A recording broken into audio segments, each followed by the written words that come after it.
This is CGTN, China Global Television Network.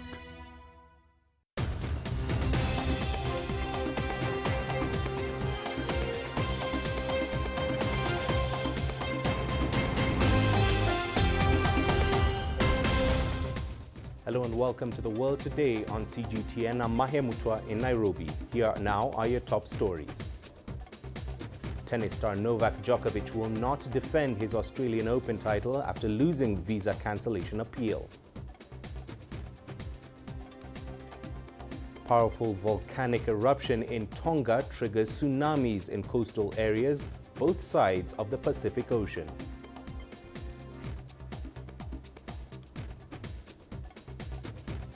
And a man holding hostages inside a synagogue in the United States is killed and all hostages freed.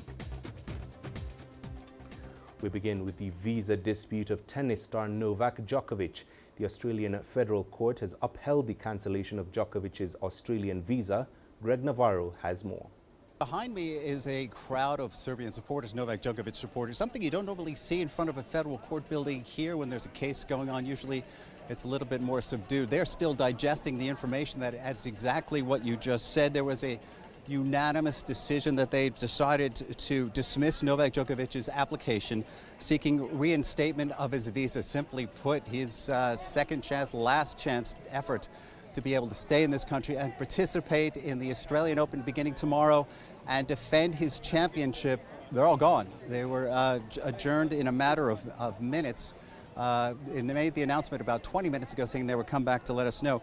Now this means that Novak Djokovic will be deported from Australia and potentially not able to return for the next 3 years. Now we don't know the specifics of the judge's decisions. They said they will release that information later, but we do know it was unanimous. They considered a number of arguments on both sides. Djokovic's lawyers arguing that he was not a threat in any way in whipping up anti-vaccination sentiments, and they argued that in fact him being deported would create more problems and gather more support for people who are against vaccines. The government's lawyers said that was ridiculous. They said simply he could have ended all of this without having to go through any court appeals by simply getting vaccinated, but it appears that was not something he wanted to do. Remember that he was granted a medical exemption initially in arriving to Australia so he could participate in the Australian Open. That was done by the state of Victoria as well as Tennis Australia. But at the moment he arrived in Australia, the border force operating for basically the federal government said that his visa was not valid. They held him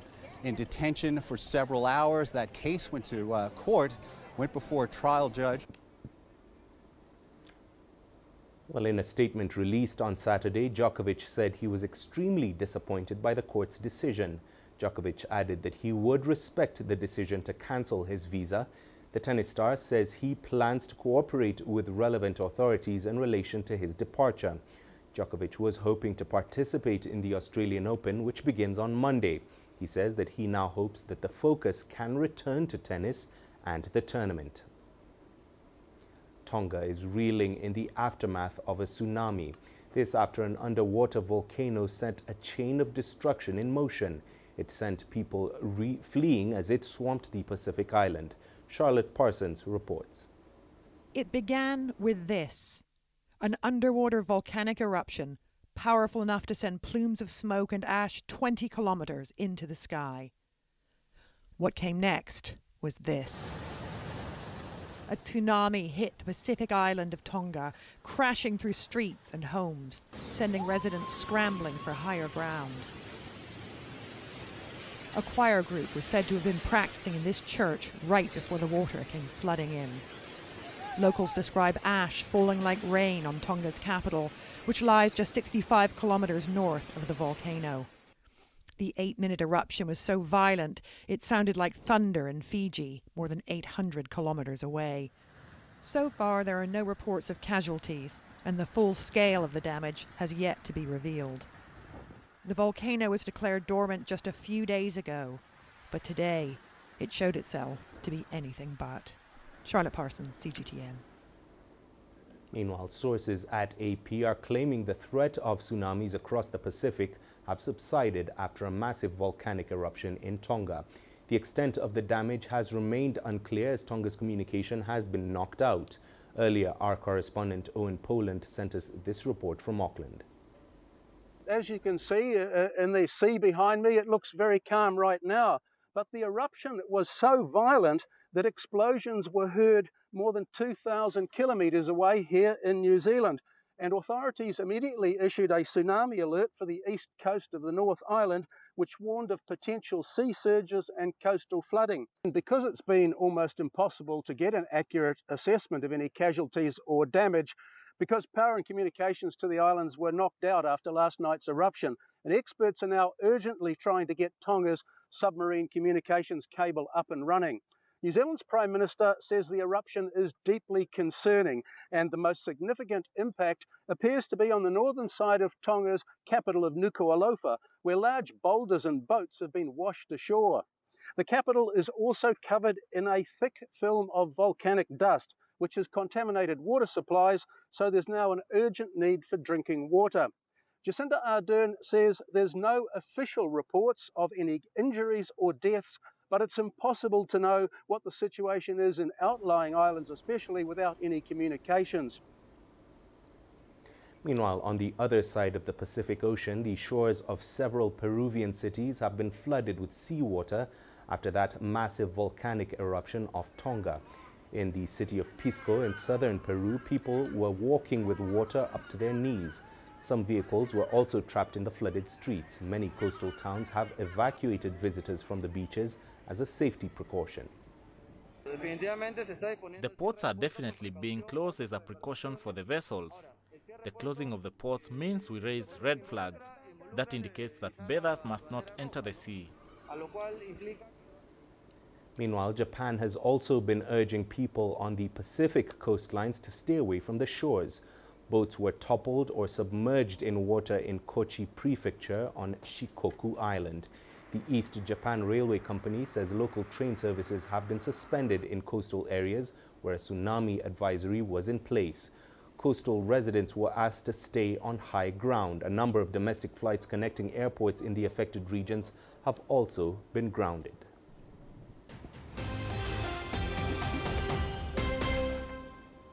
We turn to the U.S. state of Texas, where a law enforcement official says a man who had been holding hostages inside a synagogue is now dead.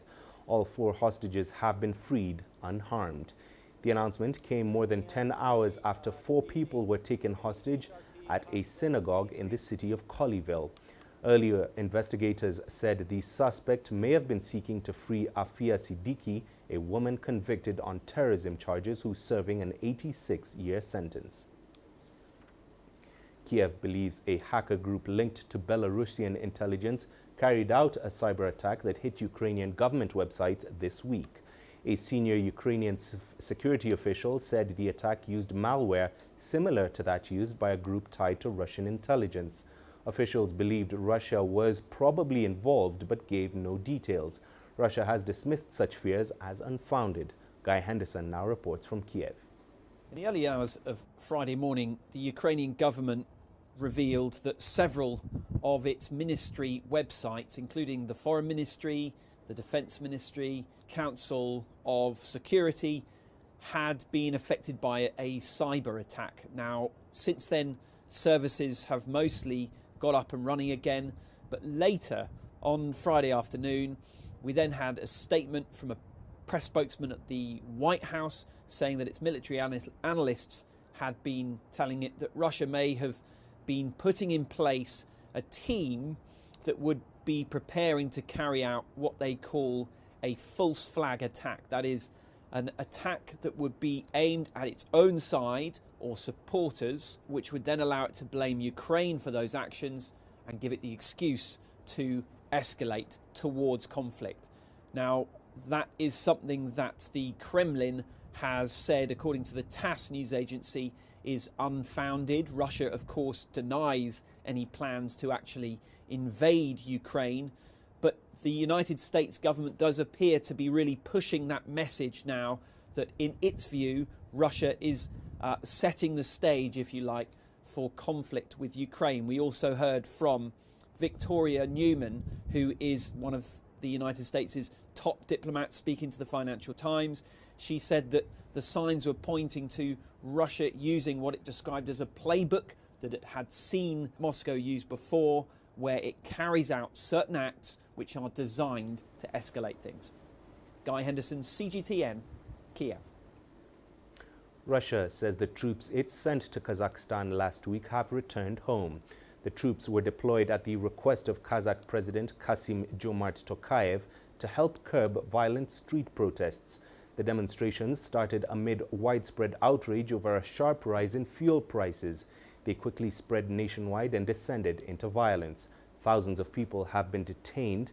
Kazakh authorities say 225 people died in the unrest, and most were civilians. President Tokayev blamed the situation on what he called foreign-backed terrorists.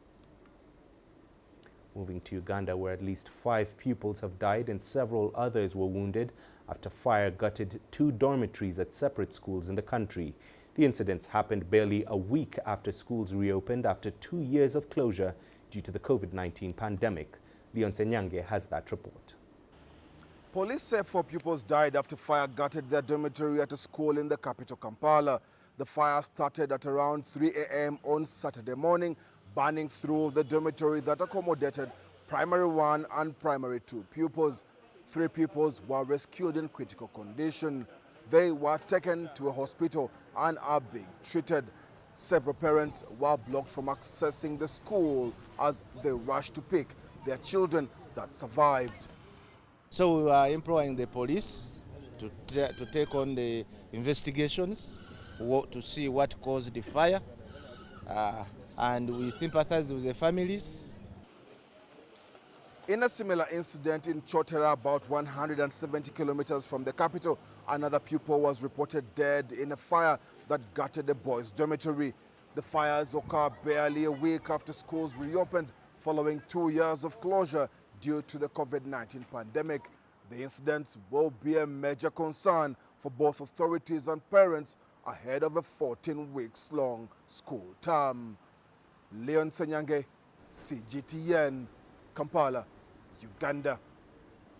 And that does it for this edition of The World Today. I'll be back shortly with more news from across the African continent in Africa Live. Thanks for watching.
This is CGTN, China Global Television Network.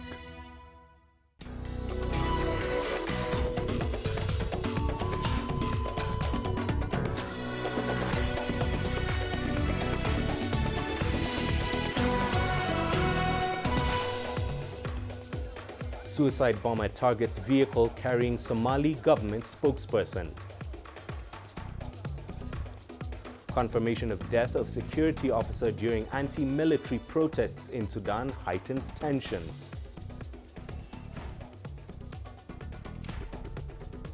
And we examine the uphill task of administering booster shots of COVID-19 vaccines on the African continent. Hello and a very warm welcome to Africa Live, wherever you're tuning in. I'm Mahia Mutua in Nairobi. Also coming up, Egypt seeks to grow its economy higher than the country's pre-pandemic growth level. And in sports, tennis superstar Novak Djokovic set to be deported from Australia after losing visa cancellation appeal. Welcome to the program. We begin in Somalia, where a suicide bomber has targeted a vehicle carrying government spokesperson Mohamed Ibrahim Mwalimu.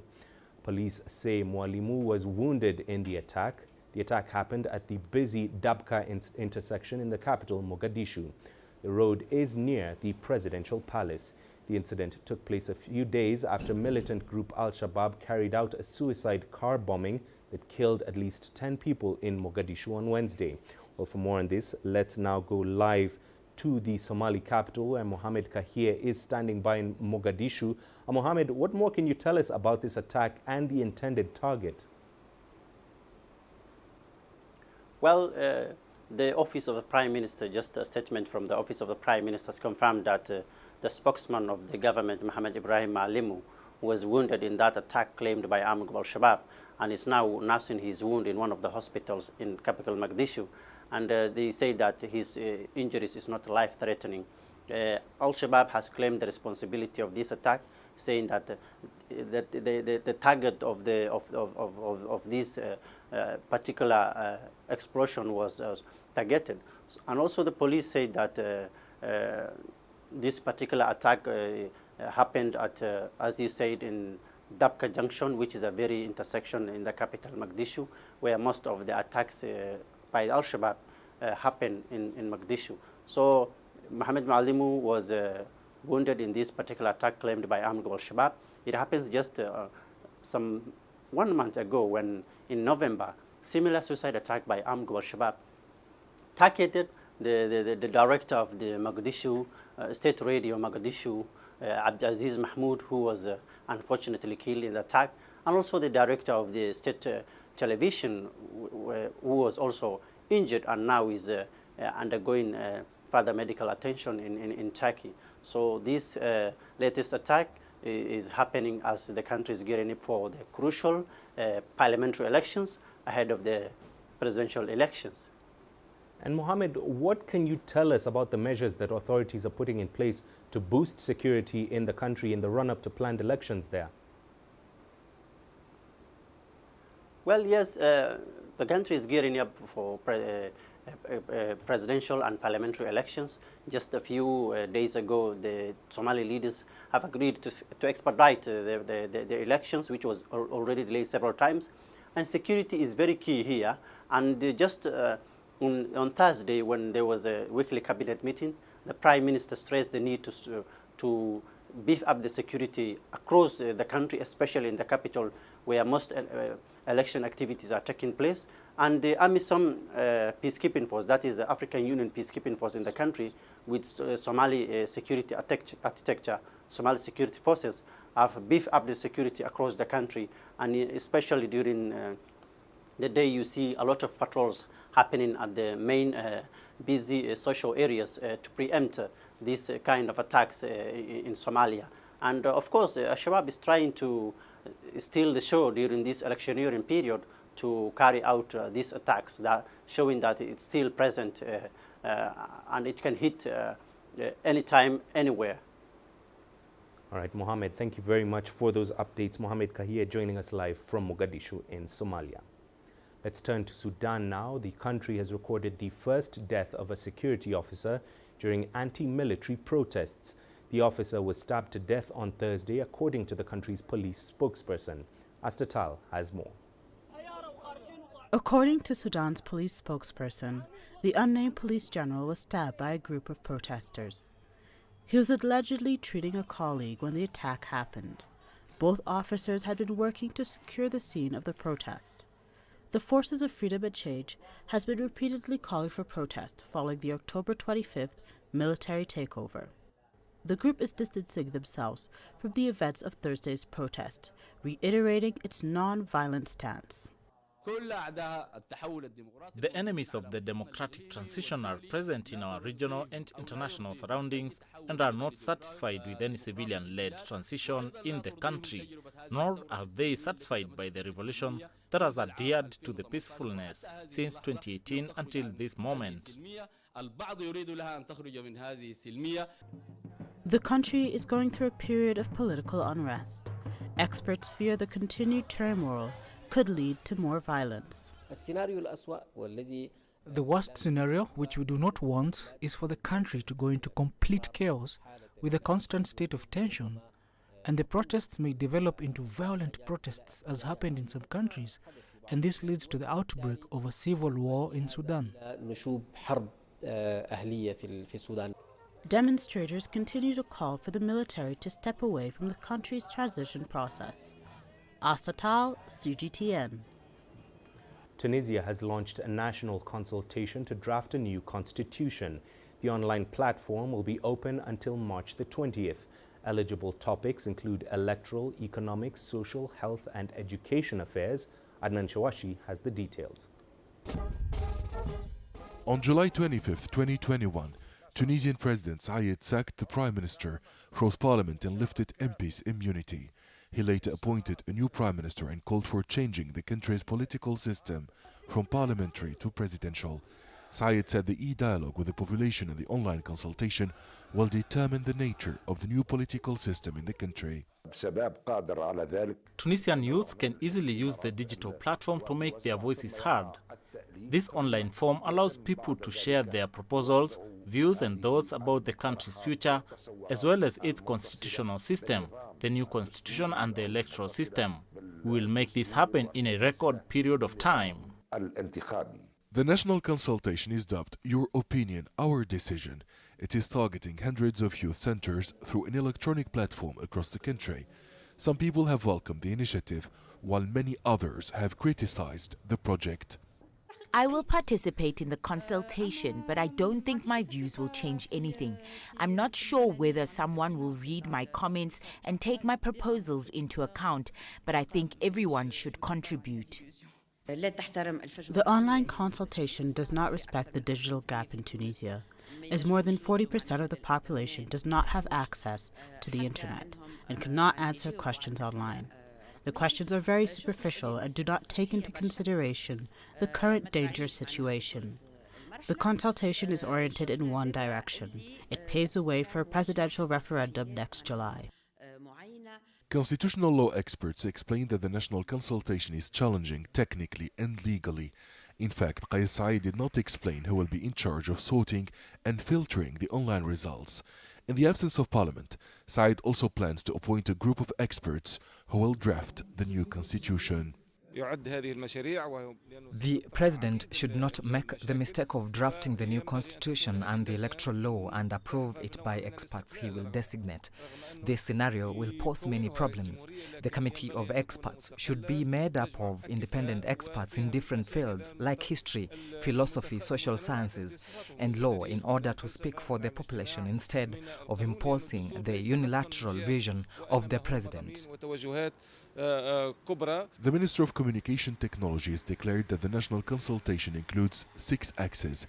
Each axis contains 5 questions and a free space, allowing participants to express themselves freely on any topic. President Qais Said has emphasized the importance of involving all Tunisians in the national dialogue. Several opposition parties have called for boycotting the online consultation, which they believe will serve the political agenda of the head of state. Adnan Shawashi, CGTN, Tunis. Well, vaccine availability is once again proving to be a challenge for Africa as countries begin administering booster COVID-19 vaccine jabs to their populations. A majority of African countries have failed to meet global vaccination targets for 2021, and the need to give a third dose is a new hurdle for many states. Enoxikolia reports. At the Kenyan Ministry of Health Laboratories, Dr. John Kiru is leading a team of scientists carrying out DNA sequencing of COVID-19 viruses detected in samples collected. Their role is to identify variants circulating in the population and their characteristics. Delta came, Delta was very severe. Omicron came, Omicron is spreading very fast, maybe not too severe, but now we don't know how the next variant will be. Africa has already surpassed the 10 million mark for reported cases. And with the virus spreading fast, Dr. Kiru, who is coordinating Kenya's COVID-19 diagnostic services, says vaccination remains Africa's best weapon. But according to WHO Africa, the continent is struggling on this front. As things stand, predictions are that if things continue like this, Africa may not reach the 70% vaccination coverage target until August 2024. Then there is an emerging challenge, the need to give booster shots with reports of waning immunity in vaccinated individuals. Some African countries like Kenya, Rwanda and South Africa have begun issuing the third jab to targeted members of the population. What happens is that the amount of antibodies you have been producing start becoming fewer and fewer. Working with the limited resources they have, African countries must now strike a balance between issuing boosters and rolling out new vaccinations. We may even have to look at who are vaccinated first.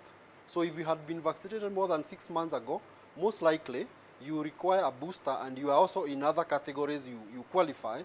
Probably you require a booster more than somebody who is of the same category like you but got a vaccination just recently.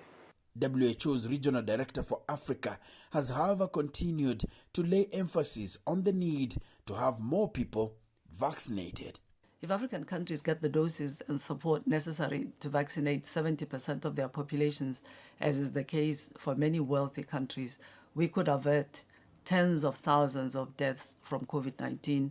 Dr. Moiti says the world will only be safe if Africa and other low-income countries get vaccinated.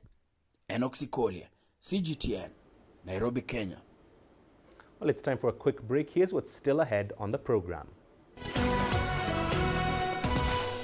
We have an update on the prosecution of a man suspected of setting South Africa's parliament on fire.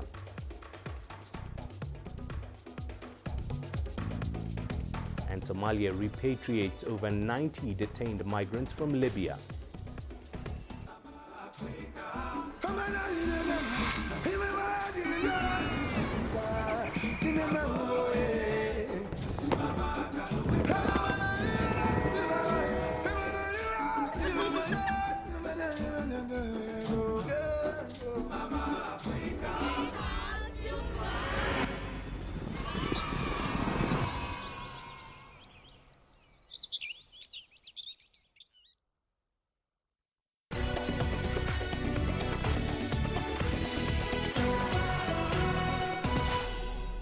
Welcome back and thank you for staying with us on Africa Live. Now, lawyers for the man accused of torching South Africa's parliament in an alleged terror attack on the 2nd of January say the wheels of justice are finally turning in the right direction.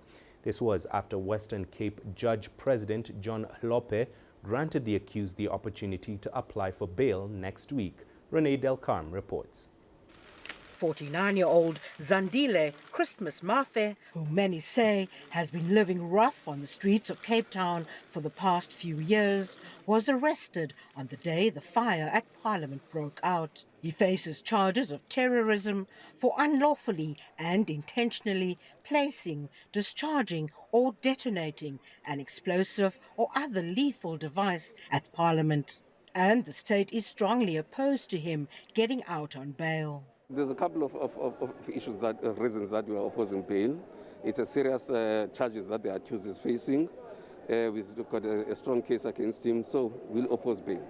The matter will be back in the Western Cape High Court on Tuesday, the 18th, when Zandile Mafe's defense counsel will challenge an earlier ruling by a lower court to send him to a Cape Town psychiatric hospital for 30 days observation. In our law in South Africa, you can never remand someone in custody for purposes of bail application for more than 7 days. Law says 7 days at a time. And when we were there in Magistrate Court, the remand was the remand of 30 days, which is very unlawful. It's very unusual, so unconstitutional when one's liberty is curtailed. Mafe and his supporters are adamant that he's been wrongfully arrested and is being framed. I came to court to support my friend Zandile because I know he's innocent, because there's no way that he will burn Parliament down. We are saying hands off Mr. Zandile Christmas Mafe, because Mr. Mafe is a scapegoat. Mr. Mafe is seen as a fall person. It cannot be that a man like Mr. Mafe, who is homeless, who's poor, who's black, can just easily walk into a national key point, burn it, and move out again. Mr. Mafe's crime is being African and poor. Mr. Mafe must be freed. Mafe's bail application will be heard a week from now. And the investigation continues as authorities try to determine if there are other people involved in plotting and executing the attack on South Africa's parliament. Renette Alcam, CGTN, Cape Town, South Africa. Somalia and the United Nations Migration Agency have facilitated the return of 97 citizens after more than 2 years in detention centers in Libya. More than 100 others are expected to be repatriated back home in the coming weeks.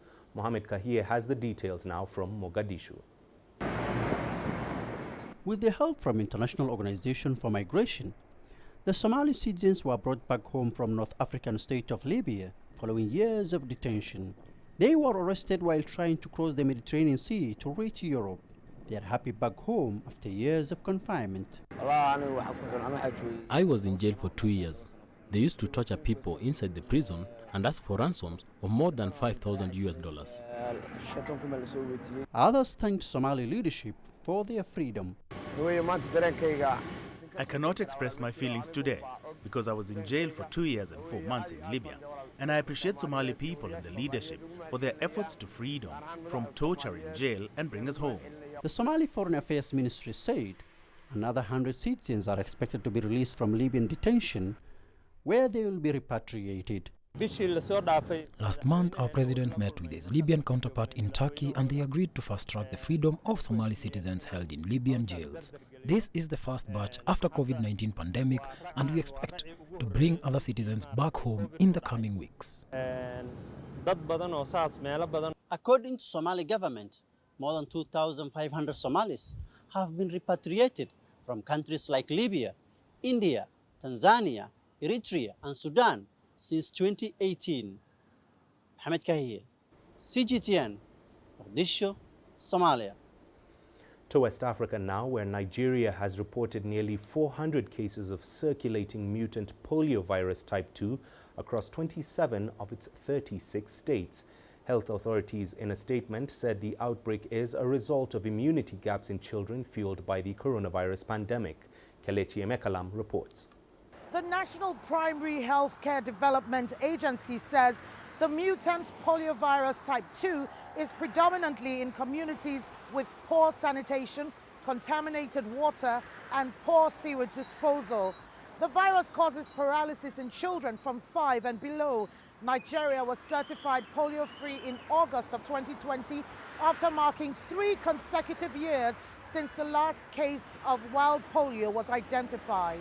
If we're able to eradicate a more serious one, which is the wild polio virus, we should be able to eradicate the one that is not as virulent as the one we're able to eradicate. Any form of polio virus, they actually behave in similar way. You understand? They can all make children under 5, basically. In this case, prevention is top-notch, and we really need all hands needs to be on deck. Immunization is key, And we should not allow COVID. We know COVID is out there, but we should not allow COVID to continue to create gap that will now prevent people, from getting the adequate vaccine that they need, so that this can actually be taken care of. Nigeria says it's working with donors and development partners to contain the spread of the virus. Government has already begun administering the oral polio vaccine, which has been effective in halting the spread. It's also ramping up efforts to increase immunization cover. Kelechi Amekalam, CGTN Abuja, Nigeria. Well, staying with health matters, Uganda is carrying out a door-to-door vaccination campaign against polio. The campaign will see over 8 million children under 5 years of age vaccinated in just 3 days. In August last year, Ugandan scientists detected the polio virus in the capital's sewage system. Hilary Ayesiga reports. David Cheze contracted polio at the age of 15. The disease crippled both his legs. I was playing on the field and I felt feverish. The next thing, I was hospitalized for a while. The disease then crippled my legs and also affected my eyesight. Cheze says after diagnosis, doctors told him that he had contracted polio, but they managed to save his life from the deadly virus. I missed out on vaccination during my early years. If I had been vaccinated, I wouldn't be suffering like this. Cheze has since become a street beggar. Polio is spread through eating contaminated food and can lead to lifetime paralysis. Patients with polio show signs of flu and high fevers, but in 10% of cases, it weakens the nerves in the limbs, causing permanent paralysis or even death. Ugandan scientists say the resurgence of polio is due to reduced routine immunization. They've now embarked on a door-to-door vaccination campaign to get rid of the virus. Children are being given 2 doses to boost their immunity against the virus. And we are starting today, and we are ensuring by the end of our exercise, towards the next one, we shall kick polio out of Uganda. The World Health Organization has listed polio as one of the diseases targeted for eradication, and health systems globally are carrying out surveillance to detect its resurgence. It is targeted to vaccinate almost 8.8 million under 5s. This is a massive task, but for Uganda, I believe it is not. Uganda can achieve great numbers of vaccination. And as the country takes measures to wipe out the virus, Cheze is urging parents to take their children for vaccination so that they may not suffer long-term effects of the virus like him. Hilary Ayesiga, CGTN, Kampala, Uganda. Well, it's just about time for all the latest in business. Here's what's coming up. Egypt seeking to grow the economy higher than the country's pre-pandemic growth levels.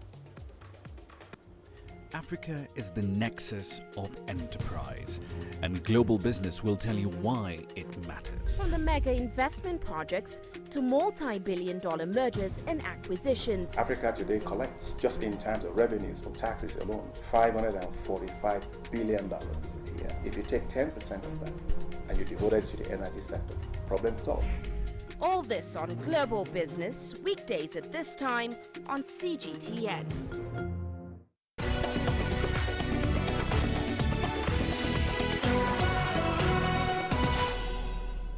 Let's start the business off in North Africa, where Egypt is targeting a 5.7% growth in the 2022-2023 financial year and 6% in the following financial period. The country's finance minister announced that this target would surpass the country's pre-pandemic growth level of 5.6% in the fiscal year 2019-2020. Yasser Hakim has the latest in this report. The Egyptian government has revealed the details of the state budget for fiscal year 2022-2023 that begins in June. Authorities plan to reduce the budget deficit and lower debt to GDP ratio from a high 120% to 90% or below. officials are also optimistic of an economic growth of up to 5.7%, despite the uncertainty caused by the pandemic. The outlook is based on the pickup in manufacturing, local consumption, and market activity, boosted by recovery in global trade. There are several important sectors that began to increase production and its contribution in the GDP, and this reflects on economic growth. These include the mining sector, the construction and building sector, the oil and gas sector, and chemicals industries. They all have a positive effect on the GDP. The state is also focusing on rapid growth sectors such as manufacturing, IT, telecom, and agriculture. Egypt's finance minister says a massive 75% of the state revenue will be obtained from taxes and tariffs. Meanwhile, Egypt's major sources of hard currency revenue are witnessing a strong rebound that would support the state budget. Exports have hit a record $31 billion in 2021.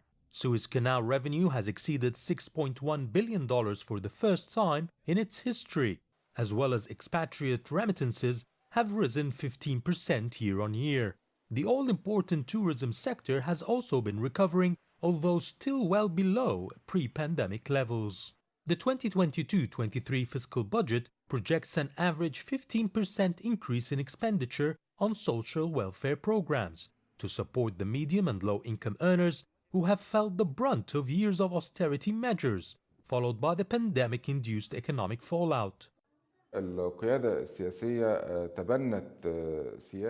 The leadership has laid out a strategy to focus on the human resources and improving living conditions. The biggest initiative is a decent living that improves all aspects of life for Egyptians in cities and rural areas to combat poverty, improving all elements of the educational system, and initiatives in the health sector like the eradication of virus C initiative are also a priority. The Ministry of Health says medical services have received special attention because of the coronavirus pandemic and have launched the new universal healthcare insurance system to provide free medical services to more than 2/3 of the 102 million population. From the legal point of view, we are introducing the new health insurance reforming, and we are in a very strong and concrete process of upgrading, updating, new building for hospitals.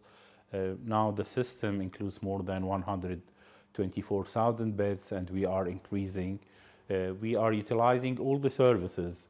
What we have health facilities, which is organized and directed by the Ministry of Health and Populations, health facilities which are organized and owned by the university and attached to the Supreme Council of University Hospitals, other entities, and the private sector is also had a role in the health care providing for the Egyptian population.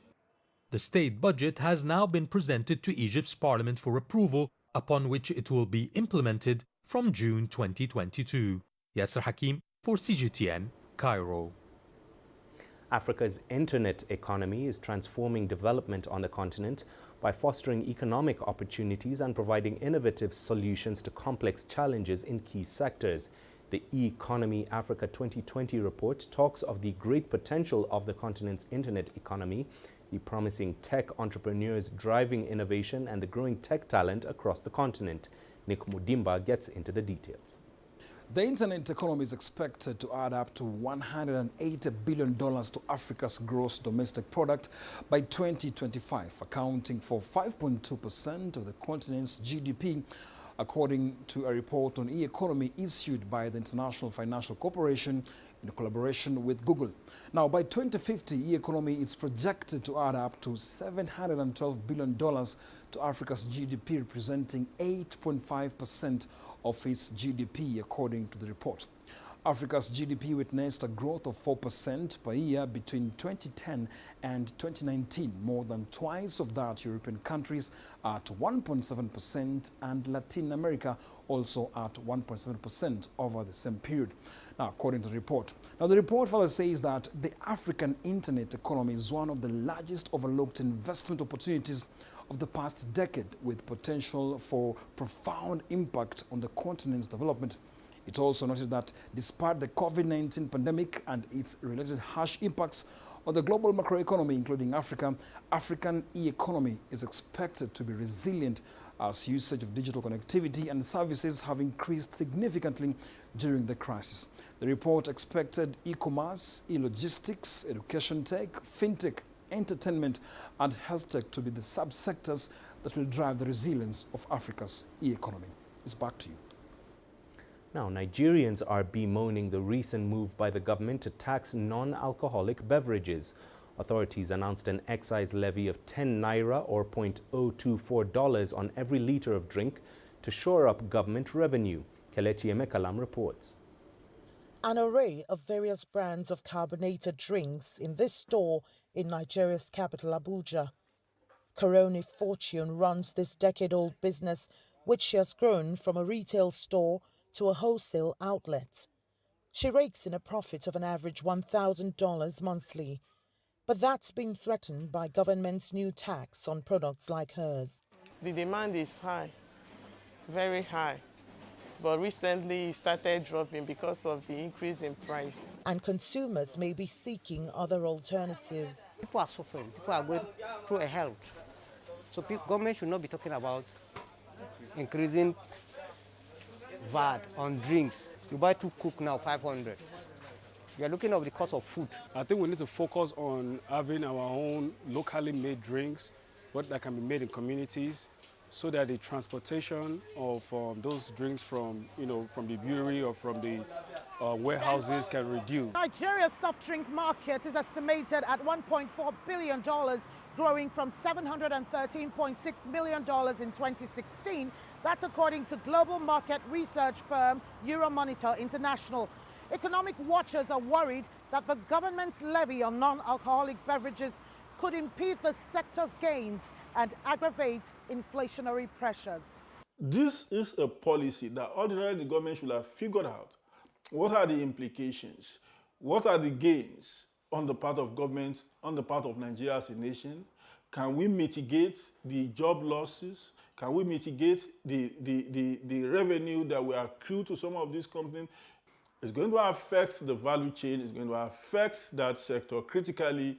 It's going to lead to job losses. It's going to lead to unemployment, and it's really, going to affect, the overall economy of our nation. Statistics from the Manufacturers Association of Nigeria shows that Nigeria's food and beverage sector contributes 38% of the total manufacturing sector to the GDP and generates more than 1.5 million jobs. Experts advise the government to weigh all options, including high inflation rate, before implementing the excise levy. Kelechi Emekalam, CGTN Abuja, Nigeria. Right, well, here's what's coming up in the sport.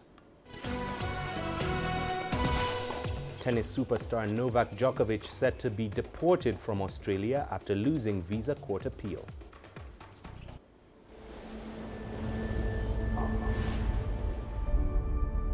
How would you create your legend? On the fields, on the tracks, in the arenas of Africa. Were you born to be a player? Could this moment be yours?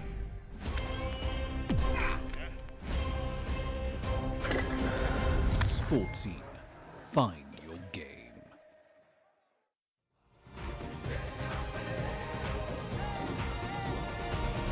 Africa Live. Find your voice.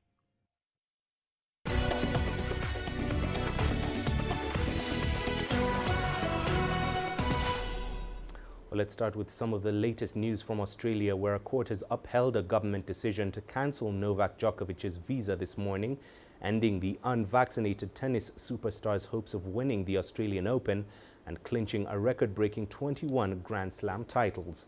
Ruling on the case that has gripped Australia and the sporting world for over a week now, a 3-judge bench of the federal court heard government lawyer arguments that Djokovic's continued presence risked whipping up anti-vaccination sentiment during Australia's worst outbreak of COVID-19 since the pandemic began.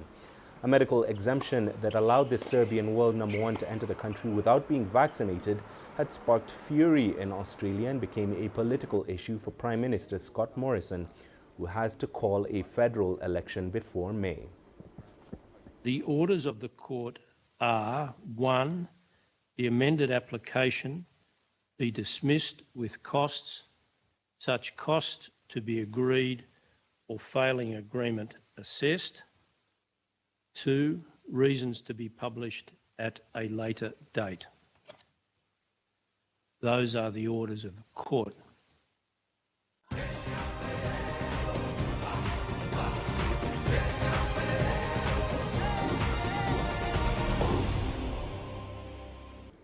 Well, let's turn our attention to Cameroon now, where Nigeria are through to the Africa Cup of Nations round of 16 after beating Sudan 3-1 on Saturday.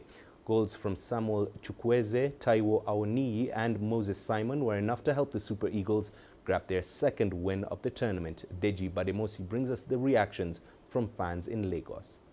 Impressed with the Super Eagles' fantastic display against Egypt in their opening match of the AFCON, Nigerian fans were very much looking forward to the match against Sudan to see if the team could sustain the momentum. And the fans got their answer in just the 3rd minute of the game, when Samuel Chukwueze scored from an inch-perfect pass from Moses Simon, sending the crowd at this viewing center into jubilation.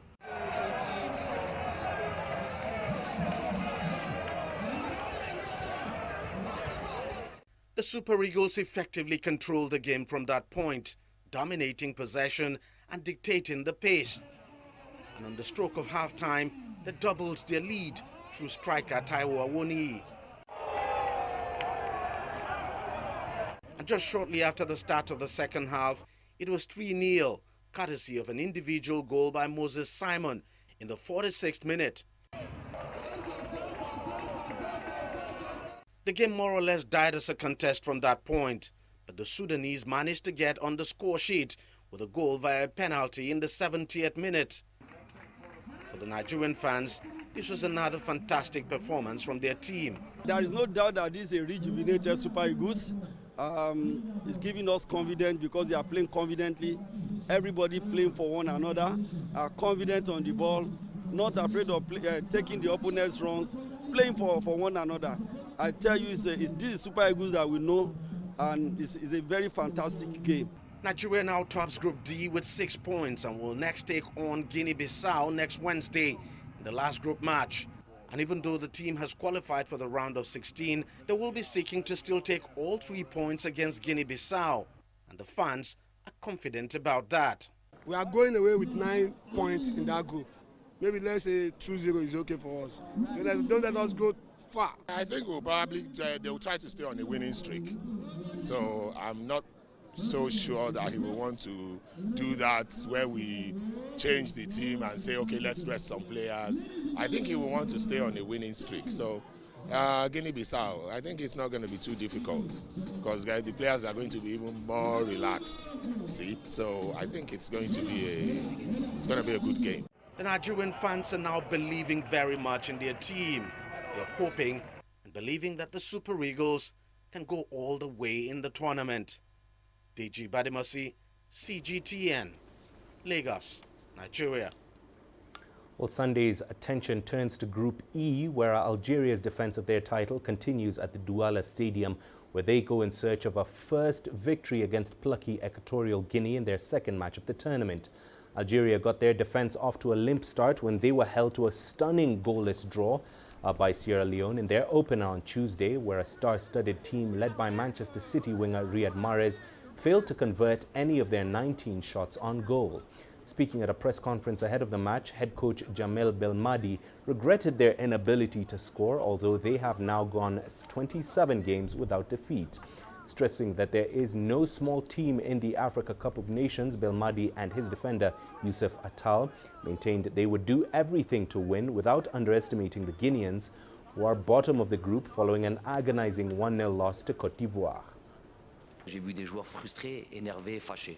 We have a lot of respect for Sierra Leone, but when we play a game against such a team, you are unhappy. It is true that we are unhappy, but the only way to avoid this is to get to work. We will play Equatorial Guinea with a lot of determination. I don't guarantee victory, but we will be very determined. We had scoring opportunities in the first game, and we didn't score because we were not effective. For the match against Equatorial Guinea, we still have to play to create opportunities, but this time we will have to be realistic in front of the goals. Our goal is to score and win the game. And staying in Group E, Sierra Leone take on leaders Cote d'Ivoire at the Japoma Stadium in Douala in the early kickoff. After holding defending champions Algeria to a barren draw, Sierra Leone goalkeeper Mohamed Kamara is confident they can hold their own against the fancied Elephants. I think we needed to do something against Algeria. It's been very difficult for us. You know, coming in after 25 years, playing against the oldest, you know, it could have gone either way. If it had gone the other way where we'd lost so many, then that would have been it. It would have been difficult to pick ourselves up. Because from that, we'll go back into another difficult match. But that's given us a lot more in terms of, it gives a lot more impetus going into this other one. So that's what we wanted, a good start. Now, it's been 10 days since the closed-loop management system for the Beijing Winter Olympics officially started operations to welcome all Olympic-related personnel from overseas, with many more visitors expected soon. This weekend, more than 200 Olympic participants on 12 flights will arrive in Beijing through the capital airport. According to the instructions issued by the Beijing Winter Olympic Organizing Committee, before traveling, Games-related personnel have to take 2 nucleic acid tests on 2 separate days within 96 hours of departure. They must be fully vaccinated at least 14 days before departure for China, and a green health code is also needed before boarding. After the plane arrives at the Capital International Airport, the Olympic participants are required to declare their health conditions to customs officials, have another nucleic acid test, complete immigration procedures, and claim their baggage. During peak time, there will be at least 15 incoming and 13 outgoing flights on average per day. In addition, London, Bangkok, and other cities can start temporary flights to and from Beijing. That's according to needs of Olympic-related personnel. At the moment, it seems that everyone is paying more attention to our flight arrangements and epidemic prevention and control measures, and we are fully prepared in these aspects. In coronavirus prevention and control, we will ask the passengers to comply with a series of measures like daily health inspections and getting vaccinated at least 14 days before departing for China.